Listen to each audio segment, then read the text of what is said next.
Sa murang edad, dapat sana ay nasa paaralan siya, nag-aaral, naglalaro at tinatamasa ang kabataan. Dapat sana ay hawak niya ang lapis, hindi ang kutsara at mason trowel. Dapat sana ay inaabot niya ang kanyang mga pangarap, hindi ang mga hollow blocks at tiles sa ilalim ng araw. Pero iba ang kwento ng batang ito. Sa halip na magbasa ng libro, nagbubuhat siya ng semento. Sa halip na magbilang sa klase, nagtatansya siya ng sukat ng tiles. Hindi dahil gusto niya, kundi dahil kailangan. Walang sapat na kakayahan ng kanyang pamilya upang siya'y mapag-aral. At sa halip na mangarap lang, pinili niyang kumilos. Pinili niyang tumulong. Pinili niyang magbanat ng buto kaysa mag-abot ng palad.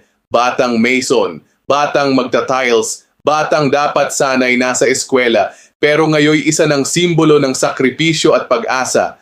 Pero hindi dito nagtatapos ang kanyang kwento. Sa bawat buhat ng hollow blocks may pangarap siyang binubuo. Hindi man siya agad nakapag-aral, dala niya ang aral ng sipag at sakripisyo. Darating ang araw, ang batang mason ay hahawak din ng diploma. Ang kahirapan ay hindi hadlang kundi hamon, at siya'y patuloy na lumalaban. Mula sa kanyang pawis, tutubo ang pag-asa. At sa kanyang kwento, mabubuo ang mas matibay na kinabukasan.